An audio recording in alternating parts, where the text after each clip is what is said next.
Buong karangalang inihahandog ng DZRH para sa bagong milenyo, ang isa pang magandang dula mula sa panulat at direksyon ni Salvador M. Royales. May pangako ang bukas. Siguro nga hindi mo na siya kailangan kasi titulado ka na. May matatag ka ng trabaho. Pero kailangan niya ako. Kung pagkakaitan niyo siya ng tulong at pangunawa, ako hindi ko siya matitiis. Ibibigay ko yun sa kanya. Sukdulang pagtawanan ako ng buong mundo.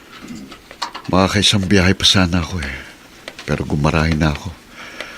Baka kasi sa pag-aarimunan ko, abutin ako ng siyam-siyam bago makauwi sa garahe dahil sa sobrang traffic. Aba, bahagyang nakabukas ang pinto ng bahay namin. Mukhang nakalimutang isarang mabuti. Papasok na lang ako. Oh, Maribik, narito ka lang pala sa salas. Bakit mukhang malungkot ka? Oh, bakit hindi ka nagsasalita? Kinakausap kita Sabi ko, bakit parang malungkot ka? Wala. Hindi ka malulungkot ng ganyan kung walang dahilan. May problema ka ba sa dalawang anak natin? Wala. Ayos lang naman sina Jeffrey at Hazel. Ganun naman pala Walang dahilan para magkaganyan ka. Oh, eto. Itong kinita ko sa pamamasada. Pasensya ka na dyan, Pagkasya mo na lang sa budget natin. Ito lang? Paano yung pambaon ng mga anak mo? Si Hazel daw may babayarang project. Hayaan mo kapag kumita ako ng maganda bukas. Babiyahe ko ng maaga para madagdagan ng iuwi kong pera. Ano, may niluto ka na ba? Kanin pa lang. Hinihintay nga kita para nga makabili sa tindahan ng lulutuing ulam. O kung gusto mo, bibili na lang ako ng luto sa karinderya. Hindi, sardinas na lang. Gisahin mo. Lagyan mo ng sautanghon para dumami. At inuulit ko, pasensya na kung maliit lang ang kinita ko. Pero sana naman, huwag mo kong pakitaan ng ganyang kalamigan.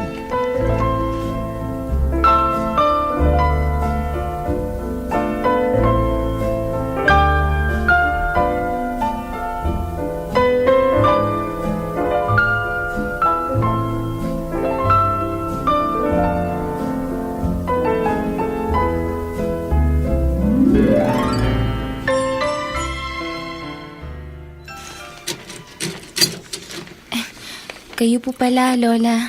Mano po? Hawaan ka ng Diyos. Oh, bakit andito ka? Hindi ka ba pumasok? Bukas na lang po ako papasok.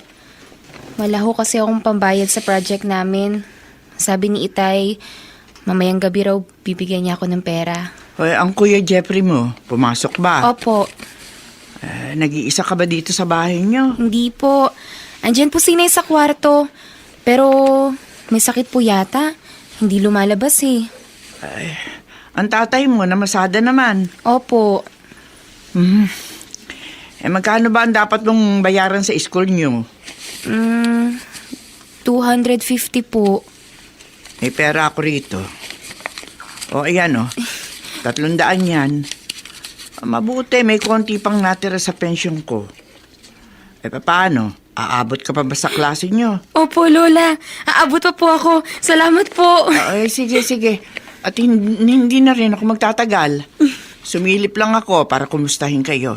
Ay hala, magbihis ka na. At nang umabot ka sa klase niyo.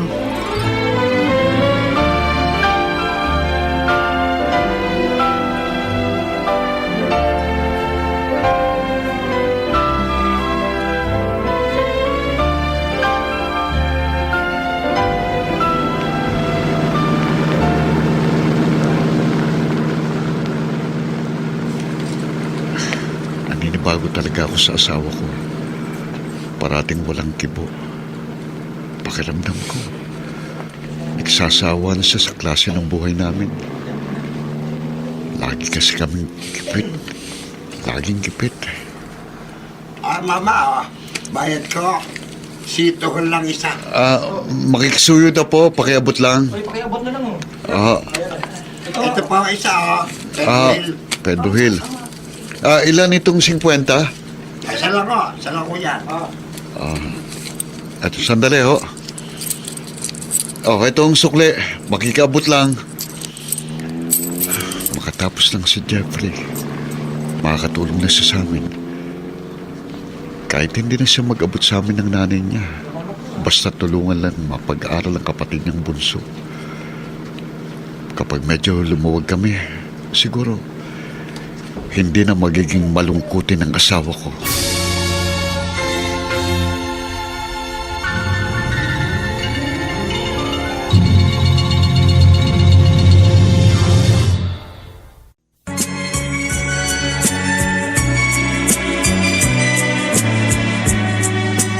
At ngayon, balikan natin ang tampok na kasaysayan sa ating dulang. May pangako ang bukas.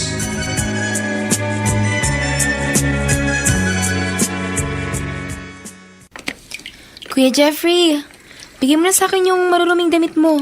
Sasabay ko na dito sa mga lalaban ko. Ikaw ang maglalaba? Oo, Nasaan ang inay? nagpaalam sa akin kanina. May pupuntahan daw siya. Madalas naman na ako ko na talaga yung paglalaba kasi lagi matamlay si inay. Saka, madali lang naman dahil may Pride powder. Nagtataka talaga ako sa nanay natin. Parang ang laki ng pinagbago niya. Hindi mo ba napapansin yun? Akala ko ako lang yung nakakaramdam ng ganyan. Ikaw rin pala. Parang may problema sa inay eh. Tsaka, napansin ko rin, madalas parang may tampuhan sila ni Itay. Kung minsan, sabay-sabay tayong kumakain. Pero wala silang kibuan. Hindi naman sila dating ganun, di ba? Oo nga. Kung minsan, nakikita ko si Itay, malalim na nag-iisip. Kasi parang si inay lang naman ang nagbago. Parang lumamig sa kanya si inay. Ang pinagtataka ko, napapadalas yung pag-alis ni inay ng bahay. Ayoko namang mag-isip ng masama. Pero kusang pumapasok sa isip ko na baka may ginagawa siyang masama. Sa totoo lang, kuya, may chismis na rin ako naririnig. Kasi nga raw, madalas nilang makitang umalis si inay pag namamasada na ng jeep si Itay. Ayoko rin mag-isip ng masama. Pero, aaminin ko sa'yo, kuya, naapektuhan na rin ako ng mga naririnig ko.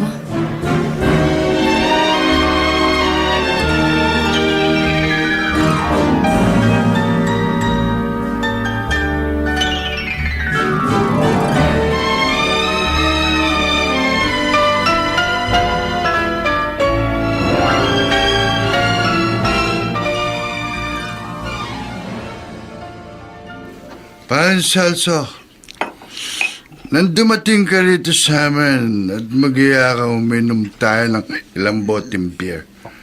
Alam ko kagad pa yung problema ka. Meron nga, pare. Tungkol ba sa mga anak mo? Hindi, wala akong problema sa mga anak ko. Ha?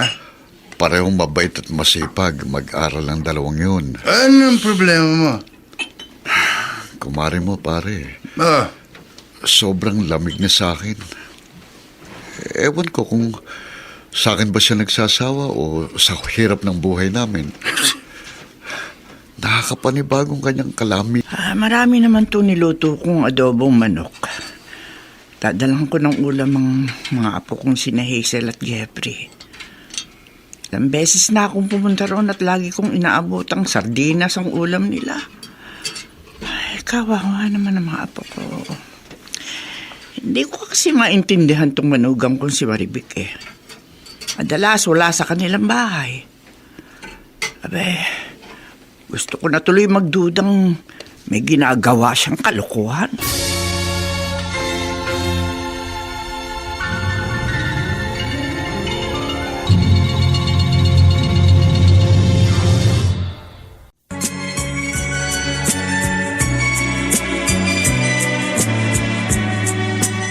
At ngayon, balikan natin ang tampok na kasaysayan sa ating dulang. May pangako ang bukas.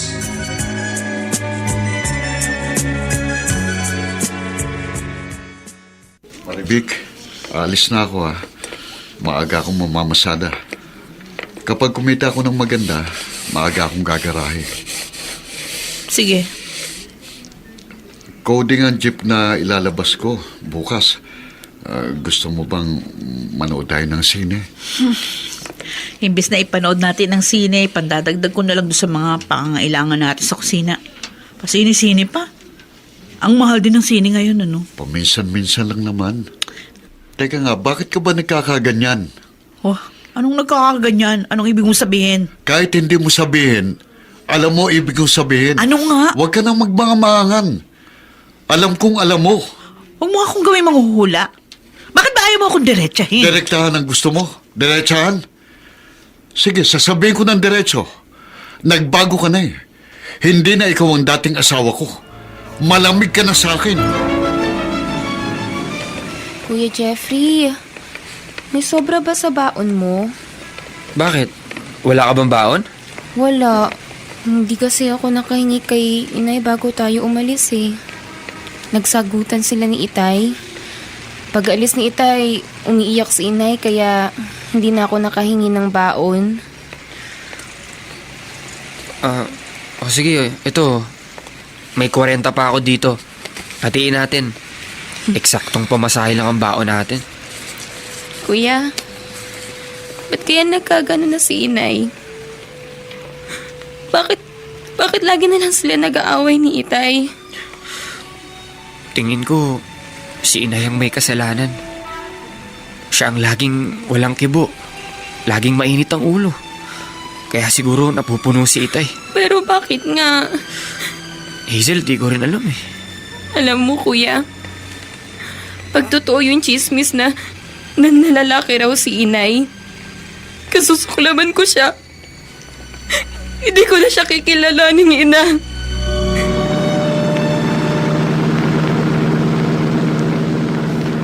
Medyo magandang kinita ko ngayon. Gagarahin na ako. Kapag nakapag-boundary ako, didiretso ako sa talipapa at bibili ko ng kaming baboy para makapag-ulam naman kami ng masarap. Teka, truck yun ah. Babanggain ako ng malaking truck! Ah!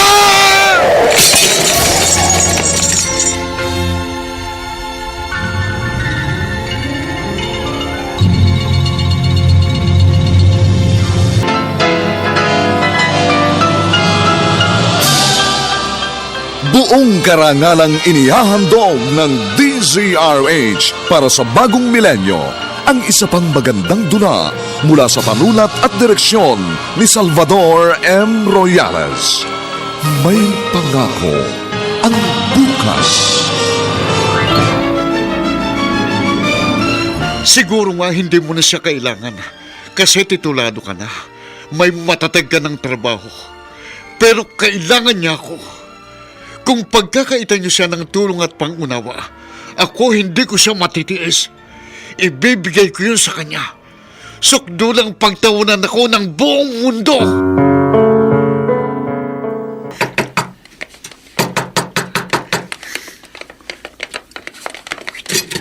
Oh, Nay. Vic! Buti narito ka.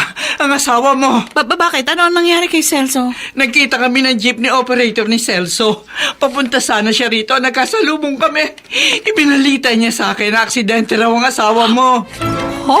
Oo. At malubaraw. Ha? Bilisan mo! Puntahan natin siya sa ospital!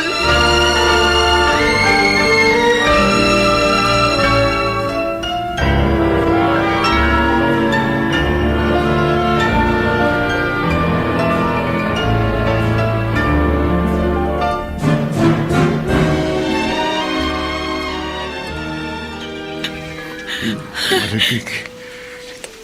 Inay. Celso, ano nangyari? Oo nga naman, anak. Ano ba nangyari at na-aksidente ka? Nawalan ba ng preno ang jeep mo?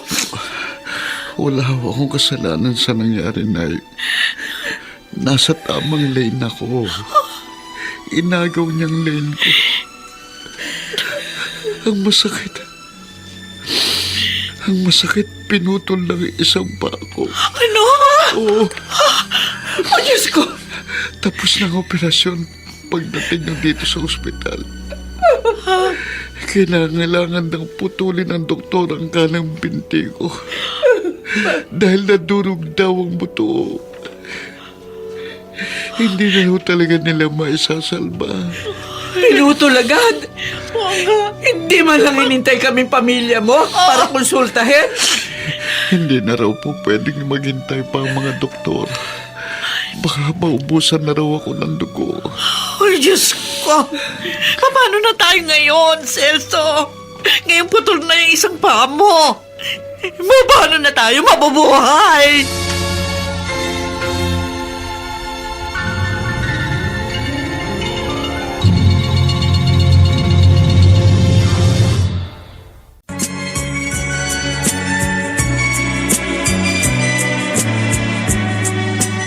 At ngayon, balikan natin ang tampok na kasaysayan sa ating dulang. May pangako ang bukas.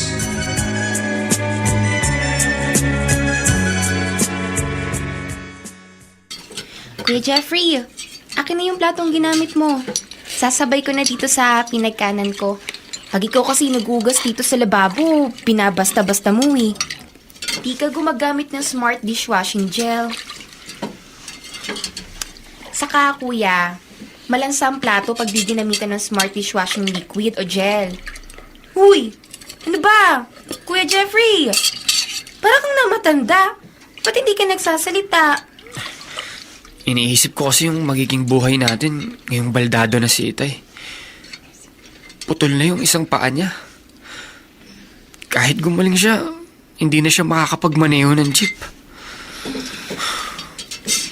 Iniisip ko rin yan, kuya eh. Pilit ko lang nililibang yung sarili ko. Pero naisip ko na agad yan. Baka hindi na tayo makapag-aral. Anong gagawin mo kung hindi na nga tayo pwedeng mag-aral? Wala. May magagawa ba tayo? Iiyak na lang siguro ako.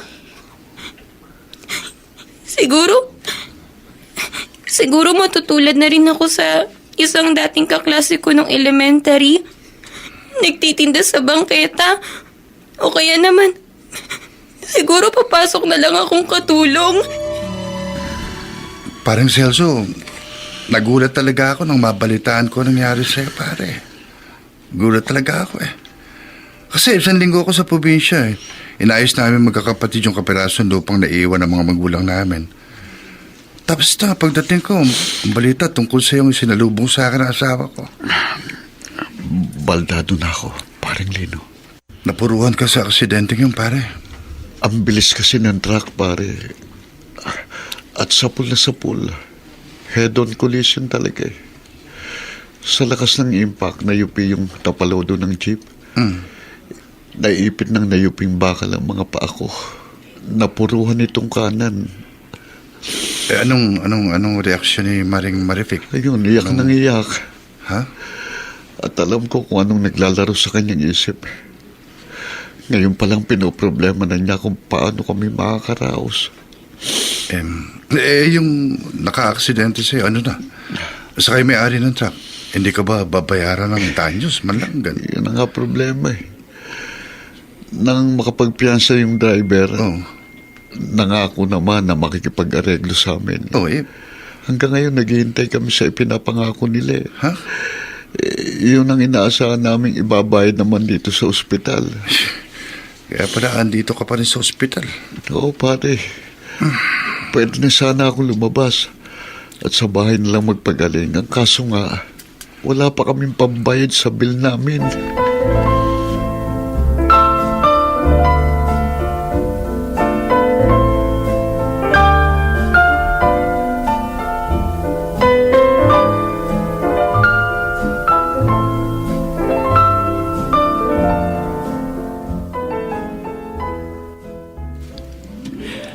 Ay, Ereo, dinalahan ko kayo ng pakbet.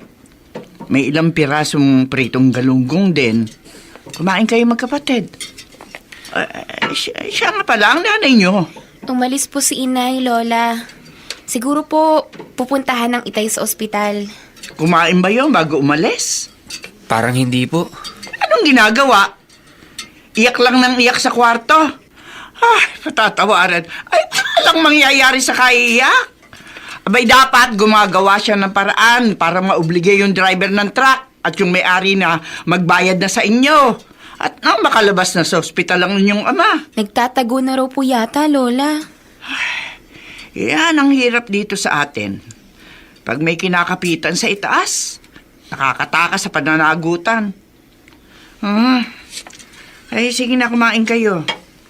Buti pala, nagluto ako ng marami.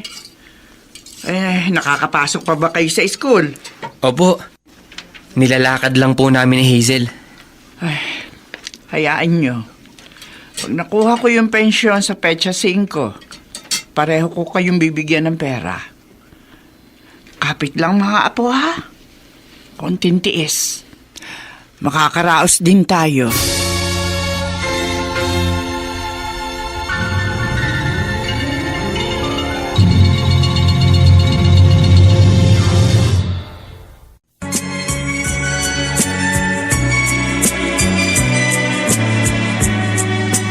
At ngayon, balikan natin ang tampok na kasaysayan sa ating dulang. May pangako ang bukas.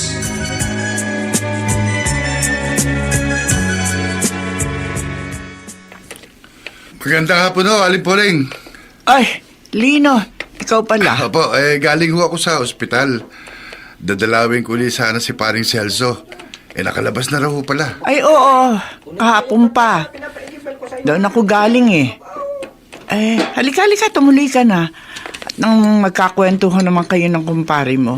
Kumusta naman ho siya? Ayun, malungkot.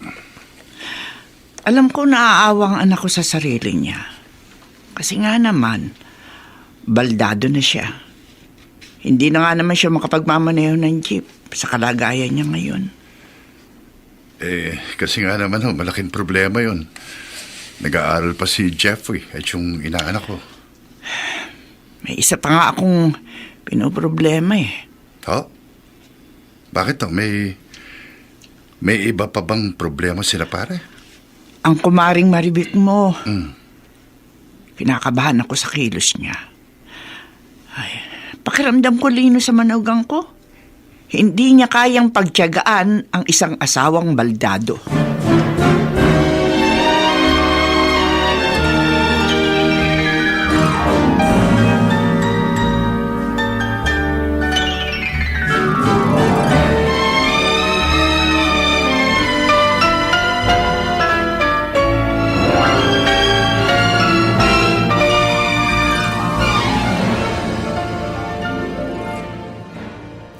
Tay, nagain na po ako.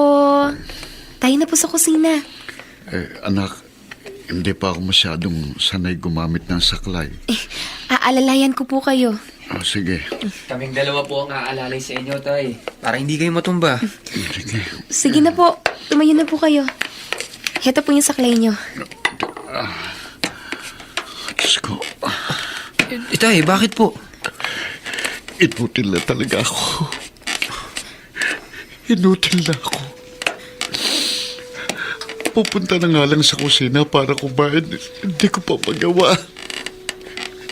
Inutil na ako. Wala na akong silbi sa pamilya ko. Tay, huwag po kayo magsalita ng ganyan. Huwag niyo po sabihin wala kayong silbi. Tay, mahal na mahal po namin kayo. Oo nga po, Tay. Huwag po ninyong sabihing inutil kayo. Isang paa lang po ang nawala sa inyo. Hindi niyo ba napansin? Ang nanay niyo wala nang kagana-gana sa akin. Mula nang lumabas ako ng ospital, hindi siya pumipirmi ng matagal dito sa bahay. Lagi siyang umalis. Parang ayaw niya akong makasama ng matagal. May naasikaso lang po siguro si inay. At anong inaasikaso niya, ha? Ano? Hindi dating ganun ang nanay niyo. Pero nitong mga huling araw, bago pa ako na-aksidente, malamig na siya. Parang hindi siya kontento sa klase ng buhay natin. At lalo na ngayon. Lalo na ngayon. Tay! Tingnan niyo ngayon. Gabi na pero wala pa siya.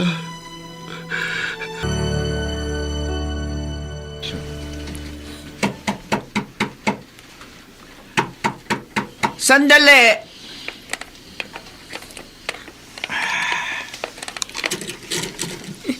Lola, Oh, bakit ka umiiyak? Ano nangyari? si Inay po. Hindi na po siya umuwi kagabi. Lola, hanggang ngayong umaga wala siya. Iyak mo nang iyak si Itay. Saan daw pumunta ang magaling na nanay niyo? Yun nga po yung hindi namin alam. Pero nung tignan po namin yung aparador niya, maraming damit ni Inay yung nawawala. Mukha pong isa-isa nang naalis ni Inay yung mga damit niya bago siya umalis. Sinasabi ko na nga ba? Noon pa man, nakakita na ako ng mga senyales dyan sa maribik na yan. Hindi pa man na-aksidente ang tatay nyo. Noon pa siya may ginagawang kalokohan.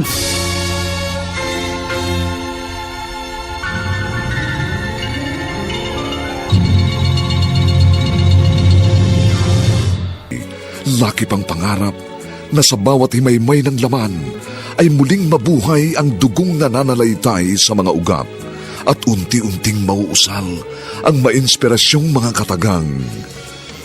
May pangako ang bukas. May pangako ang bukas. Isa na namang natatanging dulang pang radyo na inyong aabangan at kalulugdan, mag-iiwan ng mga magagandang halimbawa at aral. May pangako ang bukas.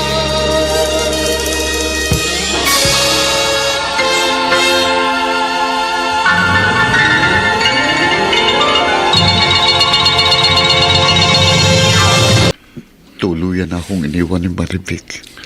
Nakarating nga sa akin ang balita, pare. Noong una, hindi kami makapaniwala ng asawa ko, pare. Sabi nga ni Mrs., wala sa mukha ni Maring Maribik na magagawa niya yun sa'yo. Ginawa na niya eh. Alam mo, pare, kung sa akin nangyari ganyan, masasaktan ako eh. Magwawala ako. Tapos na akong magwala, pare. Hirap nun eh. Nagsisigaw ako. Umiyak ako ng malakas. Kung normal lang ako, kung katulad pa rin ako ng dati na 2 pang paa, lulunurin ko sa alak ang sarili ko.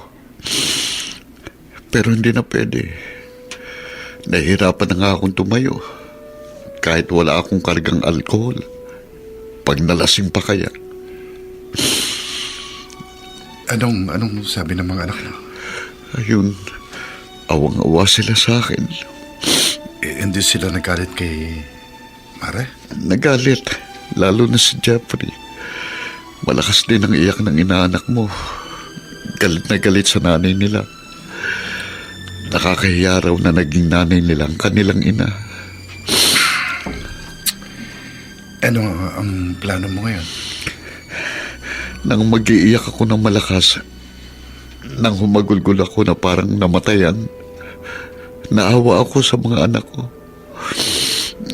At naawa naman din naman sila sa akin. Kaya umiyak din sila. Pare, kinabukasan, nag-usap-usap kami mag-ama. Ano na pag-usapan niyo? Na hindi kami magpapatalo sa problemang ito na dumating sa pamilya namin. Tuloy pa rin ang buhay, sabi ko sa kanila. Pero sabi ko kailangan magtulong-tulong kami. Pareho muna silang hihinto sa pag-aaral. Oh, yan. Sayang naman. Ganun talaga pag mahirap ang magulang, pare. Lalo na kung solong magulang na katulad ko. Solo na nga, may kapansanan pa.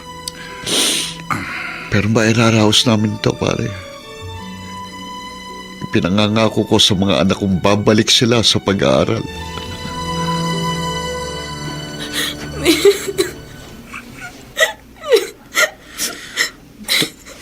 Tumahan ka na, Hazel. Baka marinig ng Itay na umiiyak ka. Masama ang loob ko, kuya. Ihinto na ako ng pag-aaral. Graduating na ako ng high school next year. Tapos mahihinto pa ako. Di ba nga ako rin? Second year college na ako sa susunod na semestre. Pero sa nangyari sa pamilya natin, kailangan muna nating huminto. Kuya, nakakapagpatuloy pa kaya tayo? Oo naman. Nangako naman si Itay, di ba? Pero may kapansanan ngang Itay. Dapat buo ang tiwala natin sa kanya. Tatay natin siya eh. Pag sinabi ni Itay, tinutupad niya. Pero paano nga niya tutuparin? Di ba nagkasundo-sundo na tayo? Ikaw, mamamasukan ka muna sa karinderya sa palengke bilang waitress dishwasher. Ako naman, papasok akong bagger sa grocery store sa bayan. At iipunin natin ang sweldo natin. Maabala lang ang pag-aaral natin, kuya. May iwan ako na dati ko mga kaklase. May sinabi rin sa atin si Lola Poling, di ba? Sa karera raw, hindi ka pintasan yung maiwan ka. Ang importante, hindi ka susuko. Pilit ka pa ring hahabol sa mga nauna.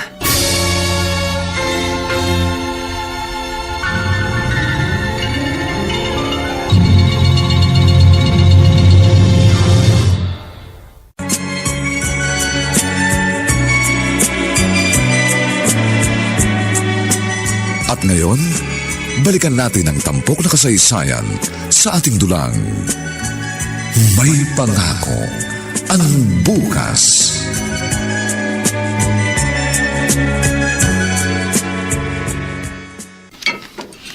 Ang Celso, anak. Ito pang ulam, oh. Kumain kang mabuti, ha? Pagkatapos mong kumain, huhugasan ko na rin yung mga plato bago ko umuwi. Nakita ko may smart dishwashing gel pa sa lababo nyo. Oh. Bakit naman ang lalim ng buntong hininga mo? Nay, salamat to sa pag-aalalay niyo sa aming mag-aama. Kung wala ho kayo, hindi ko alam ang gagawin ko. Apo ko ang mga anak mo. At ikaw naman anak kita. Hindi ka dapat magpasalamat. Siya nga pala, kumusta yung pedicab na ipinapagawa mo dyan sa talyer sa may labasan? Malapit na akong matapos yun. Kapag natapos, pwede na akong mag-practice kung paano gamitin. Dahil nga ho, iisa nang pa ako. Ipinasadya ko yung pedicab na yung nasa itaas ang pedal. 2 kamay kong ipampipedal ko. Pwede ba yun? Pwede ho yun. May nakita na po akong ganun eh. Kaya kapag nasanay na ako, pwede na akong mamasada dito sa lugar natin. Usong pedicab dito eh. Ay, nako. Ganyan nga, anak. Magpakatatag ka. Ipakita mo sa mga apo ko na kaya mo pa rin silang itaguyod. Kahit iniwan na sila ng kanilang ina.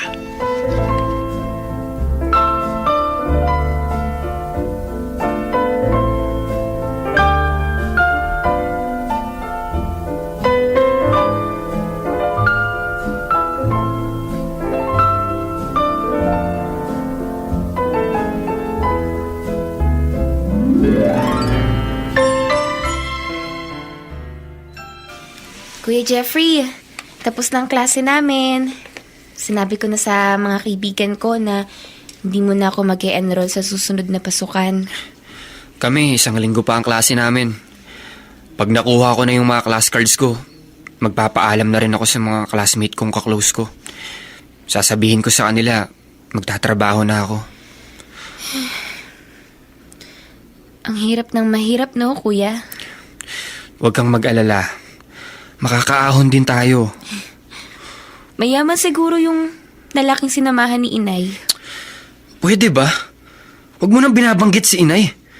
Kalimutan na natin siya. Ipinagpalit niya tayo sa lalaki niya, kaya bahala na siya sa buhay niya. Wala na rin naman akong pakialam sa kanya eh. Naalala ko lang, nagtataka kasi ako eh. Ang bait-bait naman ng Itay, tapos nagawa pa niyang iwanan. Basta, Kalimutan mo na siya. Ang isipin na lang natin ay ang makapag-ipon tayo sa pagtatrabaho natin. Para sa pasukan pagkatapos ng susunod na school year, makakapag-aral na ulit tayo.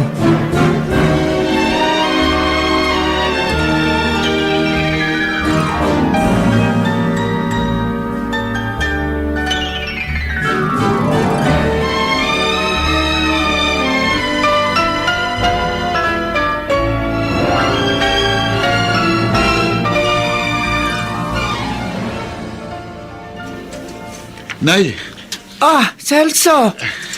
Ay, yari na pala ang pedicab mo? At nasa likod pala yung sakayan ng pasahero? pasadya nga po ito, di ba? Nasa itaas ang pedal para sa mga kamay ko. At marunong yung nag-assemble eh. Inilagay naman sa ibaba ang preno, sakto sa paa kung hindi naputol. Pero mag-iingat ka sa pagtawid-tawid sa highway, ha? Huwag kayong mag-alala, inay. Mag-iingat ako. Konting practice pa at pwede na akong mamasada. Nakita na ba ng dalawang apo ko yung pedicab mong yan? Hindi pa ho. Sa umaga, ako na maghahatid sa kanila sa kanilang trabaho para pareho silang makatipid. Oo nga pala, ha? Pareho na silang may trabaho ngayon. Si Hazel, servidora sa karinderya. At bagger naman sa grocery store si Jeffrey. Nagpapasalamat ho ako, inay. Dahil parehong maunawain ang mga anak ko. Kasi nga, pinangaralan ko sila. Ang sabi ko, wag na nilang dagdagan ng sama ng loob mo. Kako'y tama na yung naging baldado ka na. Iniwang ka pa ng walang hiyang asawa mo.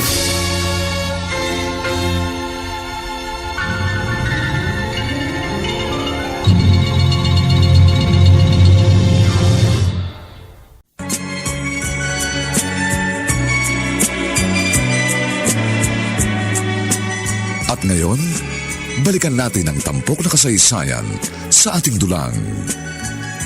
May pangako ang bukas.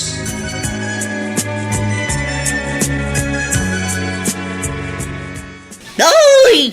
Sidecar! Ay, Celso! Sasakay ako. Aliglosa. Ubo. Sige, sandali ho. Saan ho kayong magpapahatid? Sa palengke. Oh, sige. Magta-tricycle sana ako para mas mabilis. Pero nung makita kita, naisip ko sa'yo na lang ako sasakay. Sige, sakay na. Ay, Sakay muna kayo. aray ko. Salamat ho. Dito na. Ay, bilib ako sa determinasyon mo, ha? Kapit ho. Yung ibang lalaki, nagiging desperado pag iniwan ng asawa. May dalawa ho akong anak na umaasa sa akin. Kaya tinitibayan ko ang loob ko. Ipapakita ko ho kay Marivic na kaya naming mabuhay kahit wala siya.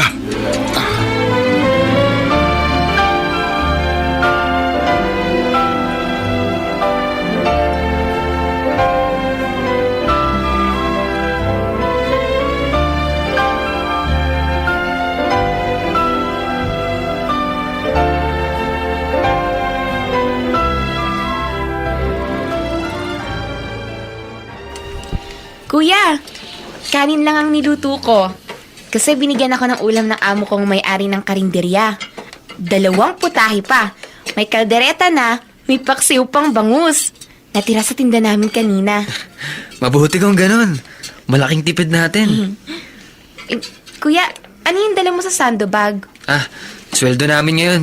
Bumili na ako sa palengke ng 5 kilong bigas. Kami bukas pa raw ibibigay yung sweldo namin. Hazel! Tay, andito po kami sa kusina. Tuloy na po kayo rito, kakain na po tayo. Narito ka na rin pala, Jeffrey. Mano po, tay? Ano po? Kawan kayo ng Diyos. Hazel, abutin mo nga itong lalagyan ko ng pera. Bilangin mong kinita ko sa maghapon. Ayan, sige. Puro barya naman to, tay. May 5.20 pala. At 1.50. Teka, bibilangin ko po tong barya. Mukhang pagod na pagod po kayo, tay. Hindi. Okay lang po ba kayo? Okay lang ako. 1.20 lang naman ang nawala sa tatay niyo eh. Kaya ko pa rin kumita ng pera. Tay, Oh, 320 pesos din po lahat. Ang laki rin. Oo nga. Malaki din po, Tay. Hindi naman laging ganyan. Kung minsan, wala pang 200 ang naiuwi ko. Pero ayos na rin. Sarili kong pedicab. Wala akong binaboundaryhan. Hazel, idagdag mo sa perang ipinapatabi ko sa'yo. Kapag nakaipon tayo ng pang-initial deposit, magbubukas tayo ng bank account. Ha? Ipangalan nyo sa inyong magkapatid. Ha? Bakit po sa amin ni Kuya Jeffrey niya ipapangalan? Para sa inyong lahat ng maiipon ko. Para sa pagbabalik eskwelahan nyo. Ang matitira po sa sweldo ko, isasama ko na rin sa deposito natin. Ako rin po, Tay. Sasama ko rin sa iipunin natin sa bangko ang matitira sa sweldo ko. Salamat mga anak. Magtulong-tulong tayo. Magtipid tayo. Hindi ito para sa akin. Para ito sa inyo.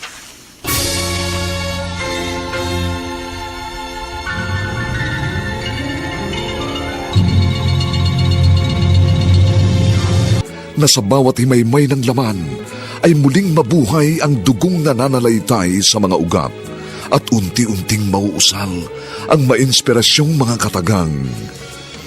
May pangako ang bukas. May pangako ang bukas. Isa na namang natatanging dulang pang radyo na inyong aabangan at kalulugdan, mag-iiwan ng mga magagandang halimbawa at aral.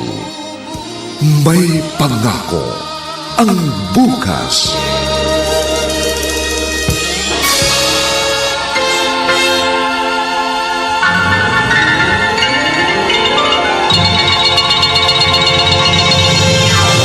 Pare, bakit ganyan ang tingin mo sa akin?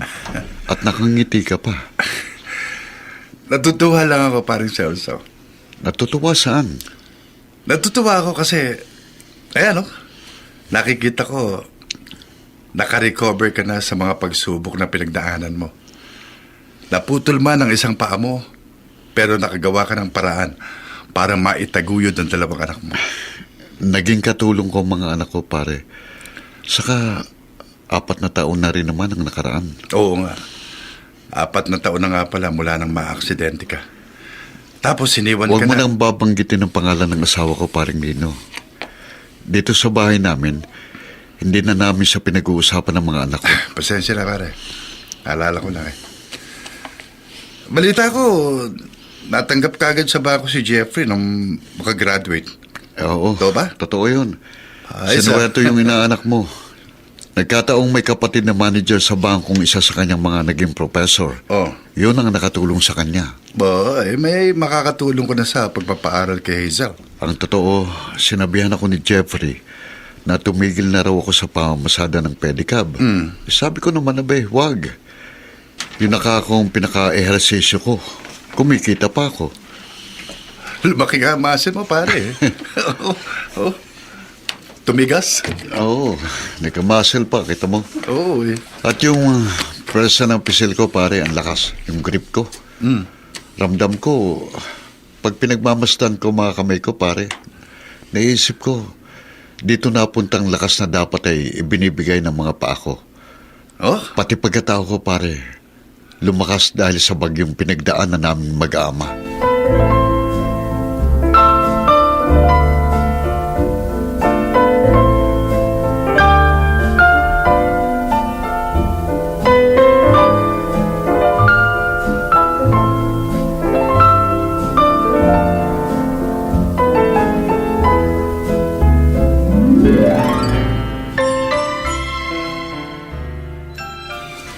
Hazel, heto ang allowance mo para sa susunod na buwan. Ang aga naman yata, Kuya Jeffrey. Ganun sa bangko namin. Pag nataon na Sunday ang 15th of the month, ibibigay na kahit Biyernes pa lang.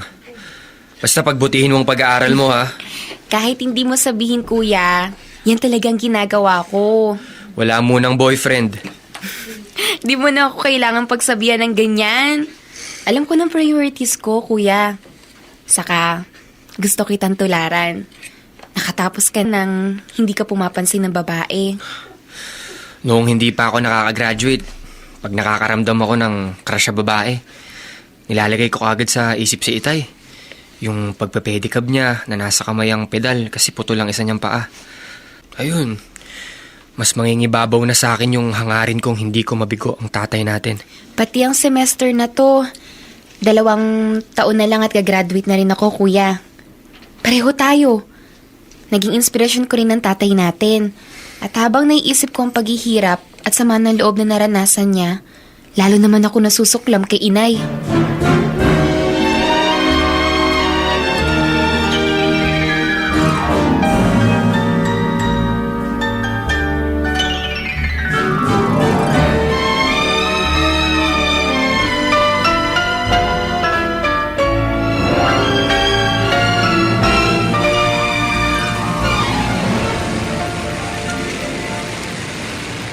Tama palang isang kaibigan ko. Dito sa Quiapo makakabili ng murang tail trunk luggage para sa single na motorsiklo. Dadaling ko na ang motor ko pagbalik ko rito. Dito na ako dadaan sa may simbahan ng Quiapo papuntang Carriedo LRT Station para Ba? Yung pulubi. Parang kilala ko.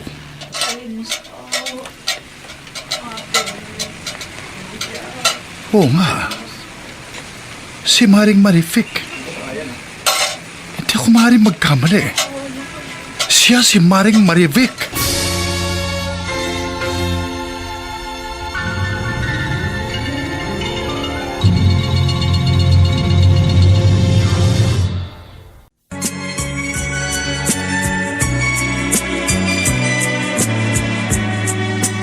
At ngayon, balikan natin ang tampok na kasaysayan sa ating dulang.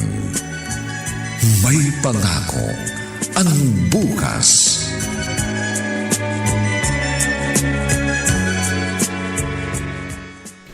Medyo masama ang pakiramdam ko. Mas mabuting hindi na muna ako mamamasada ng pedicab. Lalabhan ko na lang sa washing machine ang maruruming damit namin. Madali naman yun dahil may Pride powder para hindi na maglalabas sa Hazel. Pare Sergio! Ay, pare! Pare! Oh, bakit nagmamadali ka? Pare! Oh, pare. Pare, magugulat ka sa ibabalita ko, pare. Magugulat ka! Baka hindi ka maniwala, pare. Nakita ko si Maring Marivic. Pare, Kita ko. huwag mo akong biruin ng ganyan, pare. Mahigit 4 na taon nang nagdaan mula nang umalis siya. Paano mo siyang makikita? Pare. Bumili ako ng motor, di ba? Oh, Gusto ko lagyan ng tail trunk luggage. Kaya pumunta ako ng Quiapo. Nagpunta ako ron, pare. Kasi mura daw doon. Tinda ng mga Muslim, pare. oh. Pagdaan ko sa may simbahan ng Quiapo. Pagdaan ko doon, pare. Pare, Oo, sige, nakikita nakita ko si Mare.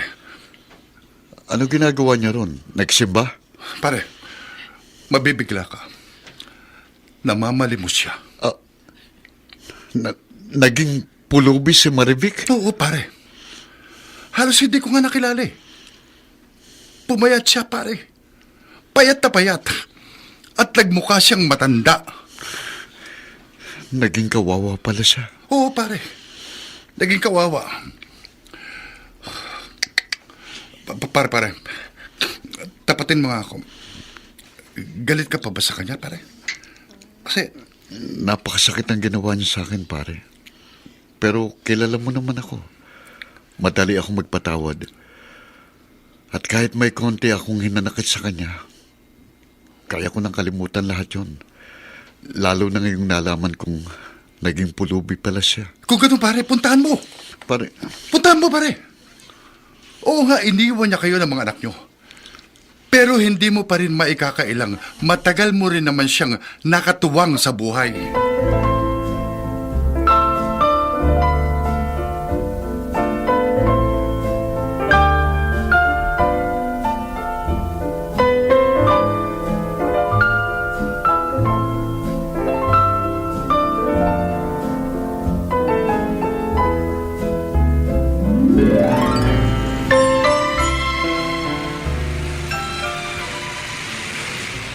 Palimos po.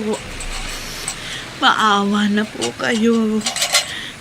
Palimos naman po. Pagkain Ay. lang. Eto ho, may barya pa ho ako dito. Eto ho, sa inyo na. Salamat po. Maribik, Celso, anong nangyari? Ba't nagkaganyan ka? Bakit namamalimos ka? wag mo na ako tanungin. Wag mo na ako pakialaman. Diyan ka na. Sandali, mag-usap tayo. Ang kamay ko, bitiwan mo. Mag-usap muna tayo. Bakit ka umalis? Bakit mo kami iniwan? Ay, teka, aba. Bakit ba ayaw mo pakawalan niya si Maribik? Ano ba kasalanan niya sa inyo? Asawa ko siya, Manang. Gusto ko lang pong magkausap kami. Totoo ba, Maribik? Asawa mo ang lalaki nito?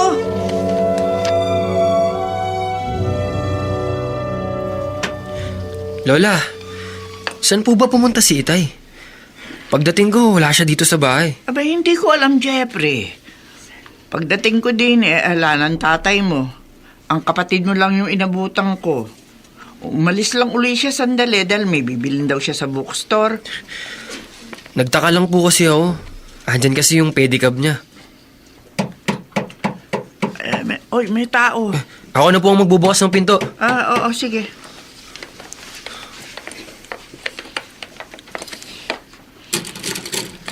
Itay, saan po kayo Kasama ko nanay niyo, Jeffrey. Magmano kayo sa kanya. Sino? Bakit narito ang babaeng yan? Oo nga, Itay. Bakit sinama niyo pa siya rito? Nilayasan niya tayo nun, di ba? Hindi na siya dapat bumalik. Sinabi ko na sa'yo, Celso. Hindi na nila ako matatanggap. Aalis na lang uli ako. Hindi ka aalis, Maribik. Pero Itay, nung panahon na kailangan natin siya, nilayasan niya tayo. At ngayong maayos na ang buhay natin, saka siya babalik? Ayoko na sa kanya. Ayaw na rin sa kanya ni Hazel. Hindi na natin siya kailangan. Siguro nga hindi mo na siya kailangan. Kasi titulado ka na. May matatag ka ng trabaho. Pero kailangan niya ako. Kung pagkakaitan niyo siya ng tulong at pangunawa, ako hindi ko siya matitiis. Ibibigay ko yun sa kanya. Sukdo lang pagtawanan ako ng buong mundo!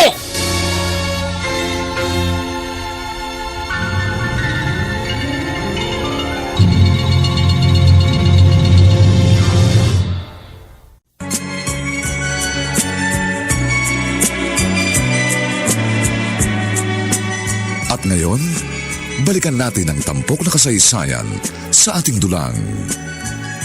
May pangako ang bukas.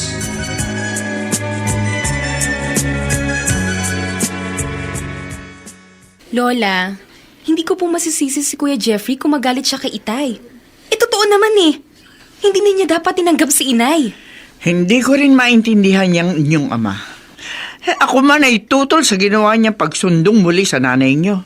Nagulat nga rin po ako pag uwi ko kanina sa bahay. Andun si Inay. Nagkausap ba kayo? Inutusan po ko ni Itay na magmano kay Inay, pero hindi ko siya sinunod. Nakita ko na lang, may dalang maleta si Kuya Jeffrey. Aalis na raw siya. Nang makaalis si Kuya, naglagay na din po ako ng damit sa bag at pumunta na ako rito. Anong nangyari?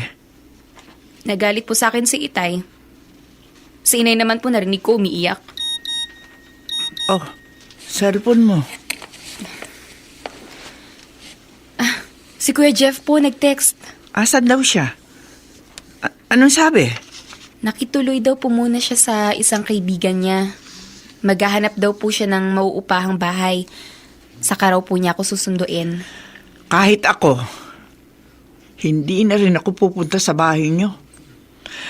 Sama-sama nating iparamdam sa tatay niyo na pare-pareho tayong galit sa pagtanggap niya sa alibughan niyang asawa.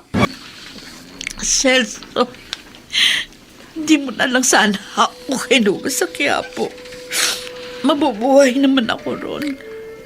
Maribik, hindi ka dapat namamalimos. May pamilya ka. May bahay ka. Pero tingnan mo ang nangyari. Nilayasan ka ng mga anak natin. Nagalit sila. Hayaan mo sila.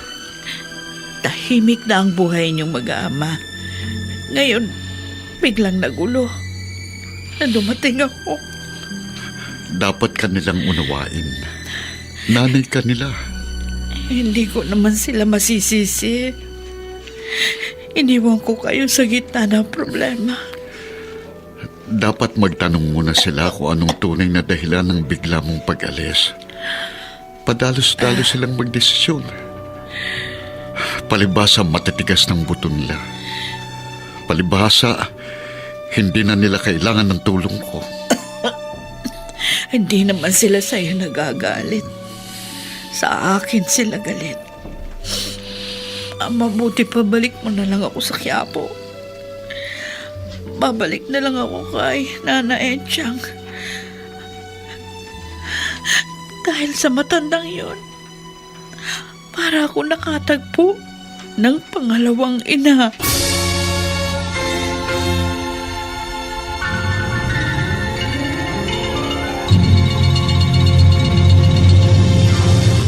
Na sa bawat himaymay ng laman ay muling mabuhay ang dugong nananalaytay sa mga ugat at unti-unting mauusal ang mainspirasyong mga katagang.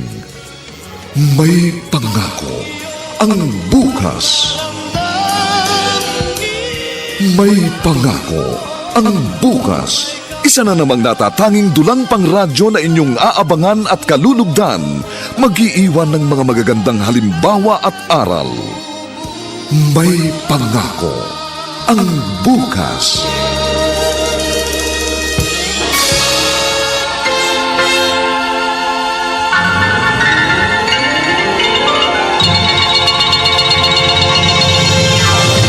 Wala.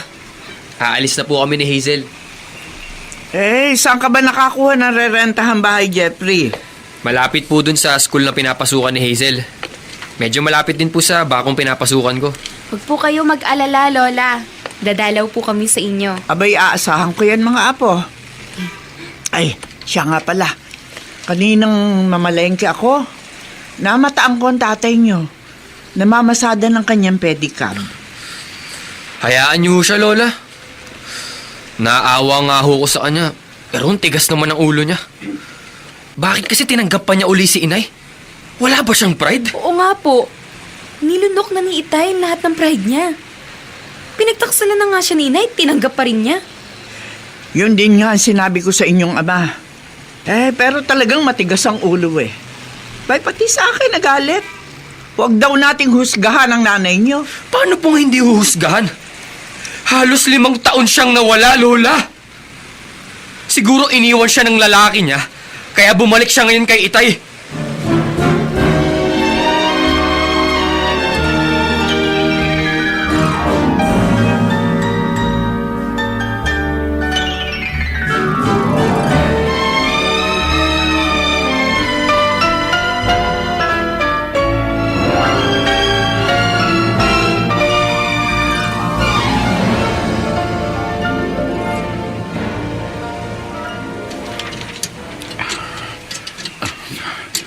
Kumita na ako ng konti sa pamamasada nitong pedicab ko. Uwi muna ako. Baka naiinip na si Maribik sa bahay. Ibibigay ko muna sa kanya itong kinita ko para makabili siya ng lulutuin para sa hapon na namin. Paring Celso! Oy, paring Lino. Pare, totoo ba yung nabalitaan ko? Ha? Nag-alsa balutan daw ang 2 anak mo nang tanggapin mo uli yung nanay nila. Oo, pare. Galit sila sa nanay nila. Hindi nila ako maintindihan. Pare, akala ko tapos na ang problema sa pamilya nyo. Nang matagpuan mo si Mare, hindi pa pala. Pero nagpapasalamat pa rin ako sa iyo, pare. Dahil ikaw ang unang nakakita sa asawa ko. Sa totoo lang, mas panatag ang kalooban ko ngayon. Pero balik, pamamasada ka na naman ng pedicab mo. Kasi, siguro ititigil na ni Jeffrey yung suporta sa'yo. Ayos lang yun. Sanay na ako sa mabigat na trabaho. Dito ako nag-muscle, pare. Masaya naman ako na muli kami nagkasama ng kumare mo. Kung hindi ako maintindihan ng mga anak ko, bahala sila. Basta't ako, Ginawa ko lang kung anong inaakala kong tama.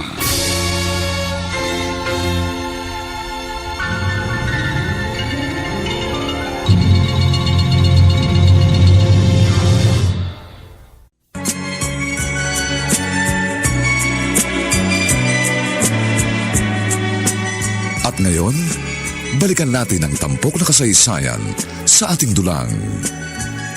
May pangako ang bukas.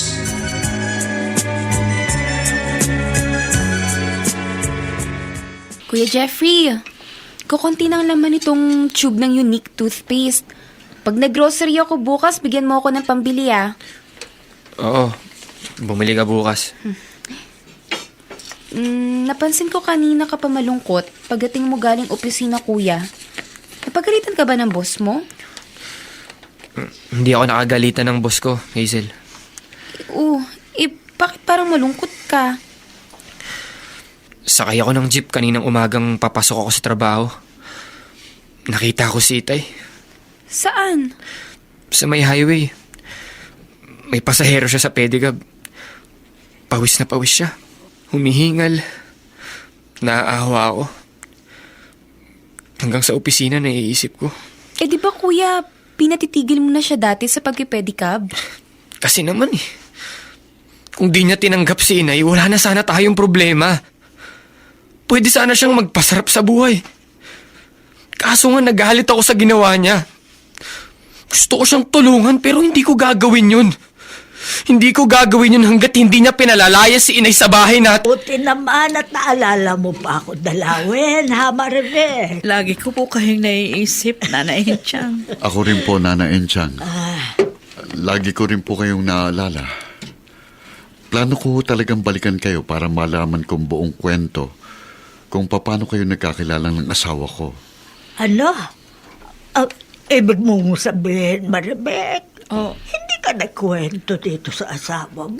Mahihain ng asawa kong yan masyadong malihim. Ikukwento ko ba kay Celso ang lahat? Ha, Maribel? Kung ayaw mo naman, di wala akong sasabihin. Pero kung payag ka, ikukwento ko sa kanya. Sige ho, kwento nyo. Para malaman niya na wala naman ako sinamahang ibang lalaki nung umalis ako nun sa amin. Totoo yun. Nagsasabi ng totoo ang asawa mo, Celso. Wala siyang ibang lalaki. Yun ho kasing paniniwala ng mga anak namin. Kaya galit sila sa kanya. Alam mo noon, narito po sa Pilipinas ang amo kong doktor. Ako naman namalengke dyan sa may Arangke Market. At doon ko nakita yan si Maribel. Umiiyak. Para bang takot na takot. Nang lapitan ko, tinanong ko. Ayaw namang sumagot. Basta iyak lang ng iyak. Kaya ginawa ko, sinama ko siya dito sa bahay, dito sa amo ko. Doon nakita ng amo kong doktor na ang asawa mo may sakit na tinatawag daw na schizophrenia. Ano yung schizophrenia? Nung ko lang din yun narinig.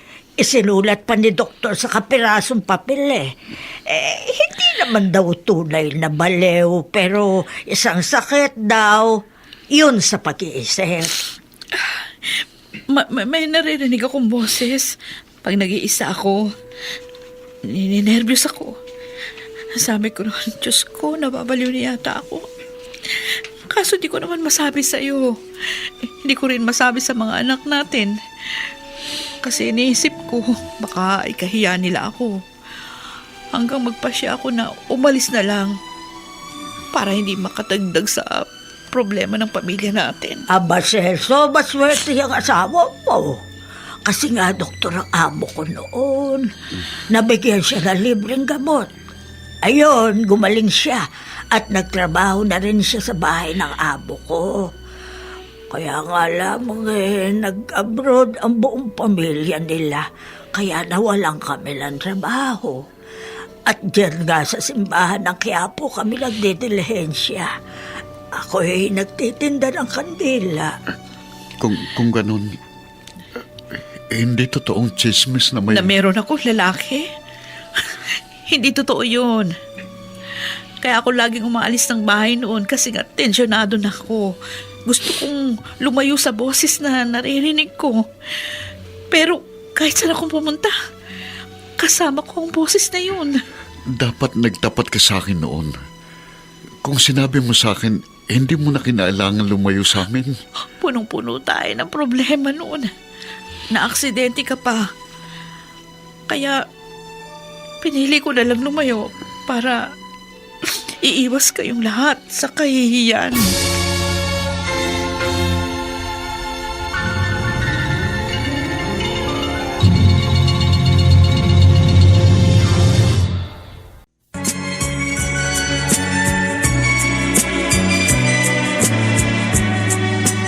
At ngayon, balikan natin ang tampok na kasaysayan sa ating dulang.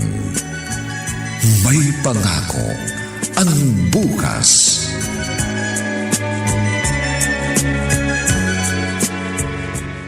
Aling Poling, magandang umaga ho. Ay, Tapos na ho ba kayong mamili rito sa palengke? ay oo. Konti lang nabili ko sa 1,000 kulino. Ang mamahal ng bilihin. Siya nga ho pala.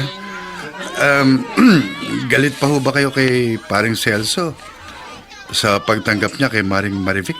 Alam mo, yung kumpare mo, Bobo. Ho? Abay, dinumihan na nga siya sa ulo ng asawa niya. Pero akalain mo pinakisamahan pa rin. Hindi ho totoong lalaki si Maring Marivic, Aling Poling. Ano? Oo. Umalis lang ho palang manugang niyo noon kasi nagkaroon siya ng sakit na ikinahihiya ng marami. Sakit? Anong sakit? Schizophrenia raw ho. Sakit ho yun sa pag-iisip. Nabaliw si Marivic? Hindi ho talaga nabaliw. Pero malapit na raw ho roon. Natakot daw ho yung manugang niyo na ikahiya siya ng kanyang pamilya. Kaya minabuti niyang maglayas na lang. At saan siya napadpad? Ang kwento sa akin ni pare, swerte raw ho at ang tumulong kay Mare, namamasukang katulong doon sa pamilya ng isang doktor. Kaya naagapan. Kung ganon, hindi naman pala niya pinutungan ng dumi sa ulo ang aking anak. Hindi ho. Matinong babae ho si Maring Marivic. At ang inyong mga apo, wala hong dahilan para magalit. Yuhu, Marivic! Oh, narito ko lang pala. Bakit hindi ka sumasagot? Umiiyak ka? Ha? Dati pag birthday ko, kahit gipit pa tayo noon, kahit naman paano napapansit ako, nagsasalo-salo tayo. Pero bukas, pagsapit ng birthday ko, dalawa lang tayo. Ano? Sino may sabing dalawa na lang tayo? Oh, mga anak, pumasok na kayo dito. Happy birthday po in advance, Nay. Hazel! Nay, patawarin niyo po kami. Kaagad namin kayong inatulan. Pinag-isipan agad ng masama kahit hindi pa namin alam ang tunay na dahilan ng pag-alis ninyo noon. Marivic, alam na nila ngayon ang buong pangyayari. Paano nilang nalaman? Sinama ko sila kay Nana Enchang. At kay Nana Enchang nila nalaman ng lahat. Oo nga po. Patawarin po ninyo kami, Nay. Ako rin po, Nay. Sorry po. Nasaktan lang po kami sa biglang pang-iwan niyo sa amin noon. Sorry po, Nay. Mga anak, hindi ako galit sa inyo. Naiintindihan ko rin ang mga damdamin nyo. Nay!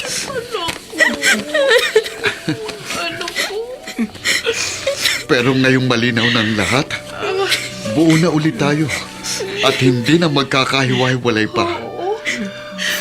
Nakalampas na tayo sa mga pagsubok. Kaya sama-sama na ulit tayong tatanaw sa isang magandang pangako ng bukas.